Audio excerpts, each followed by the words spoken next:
Assalamualaikum warahmatullahi wabarakatuh. Saya Evia Alia Izia dari kelas Kebijakan Pendidikan I akan menjelaskan tentang Kebijakan Pendidikan Kurikulum 2013 dan Merdeka Belajar. Baik, yang pertama yaitu pengertian kurikulum. Pengertian kurikulum dalam arti sempit adalah sejumlah mata pelajaran yang disajikan guru kepada siswa untuk mendapatkan ijazah atau naik tingkat. Sedangkan dalam arti luas, kurikulum adalah semua pengalaman, kegiatan, dan pengetahuan murid di bawah bimbingan dan tanggung jawab sekolah atau guru. Dan sedangkan menurut Undang-Undang Nomor 20 Tahun 2003 tentang Sistem Pendidikan Nasional, kurikulum adalah seperangkat rencana dan pengaturan mengenai isi dan bahan pelajaran serta cara yang digunakan sebagai pedoman penyelenggaraan kegiatan belajar mengajar. Baik, saya akan menjelaskan tentang kurikulum 2013 mengenai latar belakang kurikulum 2013, teori, formulasi, implementasi, dan juga evaluasi.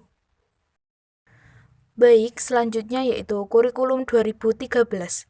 Kurikulum 2013 dapat diartikan sebagai suatu konsep kurikulum yang menekankan kepada pengembangan kompetensi secara terpadu, yaitu kompetensi sikap, pengetahuan, dan keterampilan.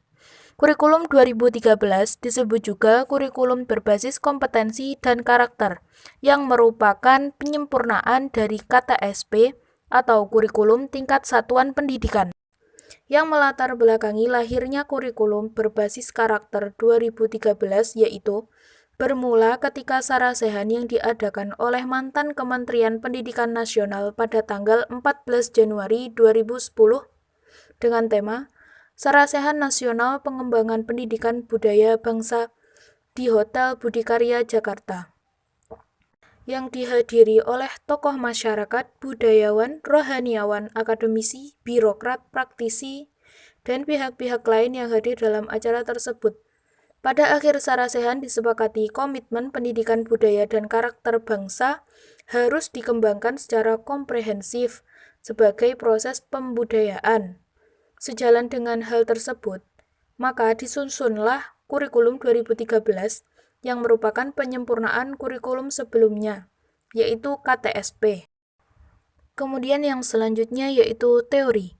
Kurikulum 2013 dikembangkan atas dasar teori pendidikan berdasarkan standar atau Standard-Based Education dan teori kurikulum berbasis kompetensi.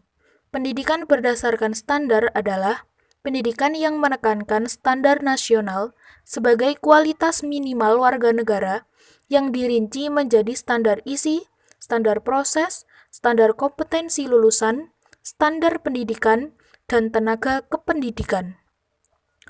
Juga standar sarana dan prasarana, standar pengelolaan, standar pembiayaan, dan standar penilaian pendidikan. Kurikulum berbasis kompetensi dirancang untuk memberikan pengalaman belajar seluas-luasnya bagi peserta didik dalam mengembangkan kemampuan untuk bersikap, berpengetahuan, berketerampilan, dan bertindak. Kemudian yang selanjutnya yaitu formulasi. Kurikulum 2013 lebih fokus dan berangkat dari karakter serta kompetensi yang akan dibentuk, baru memikirkan untuk mengembangkan tujuan yang akan dicapai. Semua komponen lebih diarahkan pada pembentukan karakter dan kompetensi peserta didik. Penyusunan kurikulum 2013 pada dasarnya menitik beratkan pada penyederhanaan tematik integratif dan mengacu pada kurikulum 2006. Baik, selanjutnya yaitu implementasi kurikulum 2013. Implementasi kurikulum 2013 berbasis karakter dan kompetensi harus mengikut sertakan semua komponen, termasuk komponen-komponen yang ada dalam sistem pendidikan itu sendiri. Komponen-komponen tersebut antara lain kurikulum, rencana pembelajaran, proses pembelajaran, mekanisme penilaian, kualitas hubungan, pengelolaan pembelajaran, pengelolaan sekolah, pelaksanaan pengembangan diri dan peserta didik, pemberdayaan sarana prasarana, pembiayaan, serta etos kerja seluruh warga dan lingkungan sekolah. Proses pembelajaran kurikulum 2013 menggunakan Scientific Learning Approach dengan sinteks pelaksanaan 5M, yaitu mengamati, menanya, mengumpulkan informasi, mengasosiasi, dan mengkomunikasikan. Yang pertama yaitu mengamati. Dalam kegiatan mengamati, guru membuka secara luas dan bervariasi kesempatan peserta didik untuk melakukan pengamatan melalui kegiatan melihat, menyimak, mendengar, dan membaca. Yang kedua yaitu menanya. Dalam kegiatan mengamati, guru membuka kesempatan secara luas kepada peserta didik untuk bertanya mengenai apa yang sudah dilihat, disimak, dibaca, atau dilihat. Yang ketiga yaitu mengumpulkan dan mengasosiasi. Tindak lanjut dari bertanya adalah menggali dan mengumpulkan informasi dari berbagai sumber melalui berbagai cara. Untuk itu, peserta didik dapat membaca buku yang lebih banyak, memperhatikan fenomena atau objek yang lebih teliti, atau bahkan melakukan eksperimen. Yang keempat yaitu mengkomunikasikan hasil. Kegiatan berikutnya adalah menuliskan atau menceritakan apa yang ditemukan dalam kegiatan mencari informasi, mengasosiasi, dan menemukan pola. Hasil tersebut disampaikan di kelas atau dinilai oleh guru sebagai hasil belajar peserta didik atau kelompok peserta didik tersebut. Dan implikasi kurikulum 2013 yaitu 1. Materi disusun seimbang mencakup kompetensi sikap, pengetahuan, dan keterampilan. Kedua, pendekatan pembelajaran berdasarkan pengamatan pertanyaan yang hasilnya melalui pemanfaatan berbagai sumber belajar.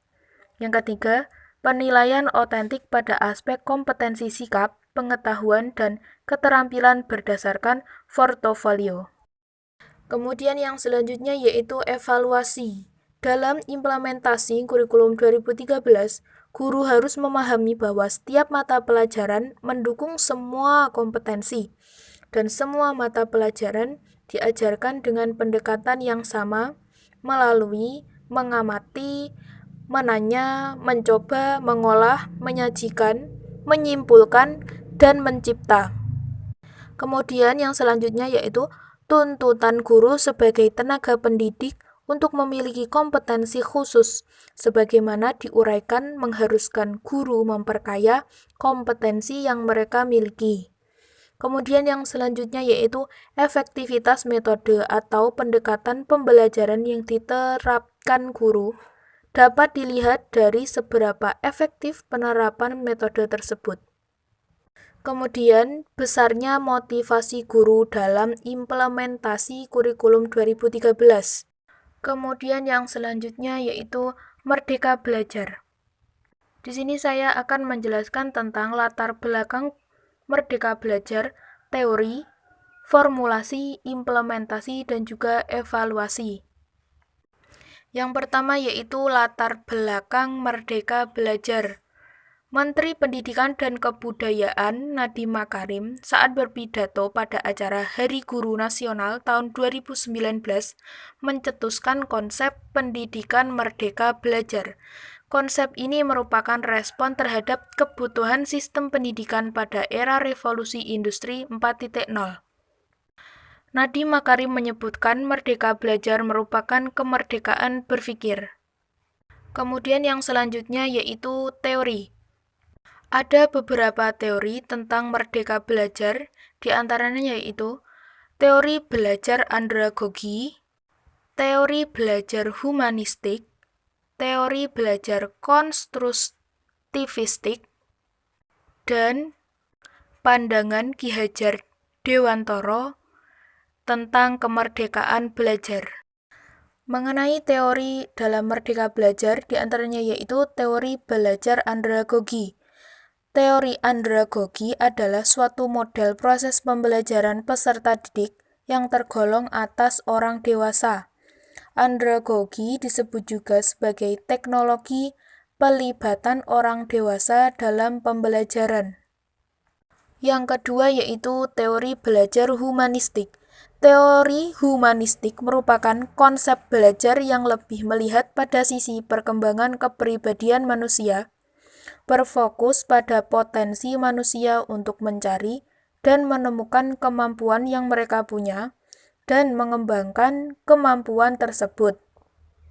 Kemudian yang selanjutnya yaitu teori belajar konstruktivistik. Teori belajar ini merupakan teori belajar yang lebih menekankan pada proses dan kebebasan dalam menggali pengetahuan serta upaya dalam mengkonstruksi pengalaman. Dalam proses belajarnya pun, memberi kesempatan kepada siswa untuk mengemukakan gagasannya dengan bahasa sendiri untuk berpikir tentang pengalamannya sehingga siswa menjadi lebih kreatif dan imajinatif. Kemudian yang selanjutnya yaitu pandangan Ki Hajar Dewantara tentang kemerdekaan belajar. Ki Hajar Dewantara menekankan berulang kali tentang kemerdekaan belajar, bahwa kemerdekaan hendaknya dikenakan terhadap caranya anak-anak berpikir, yaitu jangan selalu dipelopori atau disuruh mengakui buah pikiran orang lain. Akan tetapi, biasakanlah anak-anak mencari sendiri segala pengetahuan dengan menggunakan pikirannya sendiri. Demikian penuturan Ki Hajar Dewantara dalam buku Peringatan Taman Siswa 30 tahun. Kemudian yang selanjutnya yaitu formulasi Merdeka Belajar. Sebelum adanya pandemi COVID-19, Menteri Pendidikan RI Nadiem Makarim mencanangkan 4 kebijakan Merdeka Belajar. Dalam 4 pokok kebijakan tersebut disinyalir melebur beberapa masalah yang terjadi dalam dunia pendidikan di Indonesia. Adapun 4 kebijakan tersebut yaitu 1. Ujian nasional atau UN akan digantikan oleh asesmen kompetensi minimum dan survei karakter. Yang kedua yaitu ujian sekolah berstandar nasional atau USBN akan diserahkan ke sekolah menurut Kemendikbud. Sekolah diberikan kemerdekaan dalam menentukan bentuk penilaian seperti portofolio, karya tulis, atau bentuk penugasan lainnya. Yang ketiga yaitu penyederhanaan rencana pelaksanaan pembelajaran atau RPP. Menurut Nadiem Makarim, RPP cukup dibuat 1 halaman saja. Dalam penerimaan peserta didik baru, sistem zonasi diperluas, tidak termasuk daerah 3T. Itu yang keempat. Kemudian yang selanjutnya yaitu evaluasi Merdeka Belajar, yang mana kualitas pendidikan hendaknya selalu meningkat pada setiap tahunnya dalam mewujudkan kualitas pendidikan yang lebih maju. Maka sudah seharusnya penyelenggaraan pendidikan bukan hanya menjadi tanggung jawab pendidik atau guru saja di sekolah, tetapi juga keluarga juga harus berperan dalam penyelenggaraan pendidikan di rumah. Juga di era digital yang melaju dengan pesat, membuka pertukaran informasi dan budaya tanpa ada batasan. Hal ini membawa dampak dari segi positif dan segi negatif, yang mana aspek positif yang didapat yaitu seperti adanya kemudahan dalam mengakses ilmu pengetahuan, teknologi, serta informasi. Namun, di sisi lain juga terdapat dampak negatif, yang mana misalnya dapat menggerus budaya dan identitas bangsa Indonesia. Baik, demikian penjelasan materi kebijakan pendidikan kurikulum 2013 dan Merdeka Belajar dari saya. Kurang lebihnya mohon maaf. Terima kasih. Wassalamualaikum warahmatullahi wabarakatuh.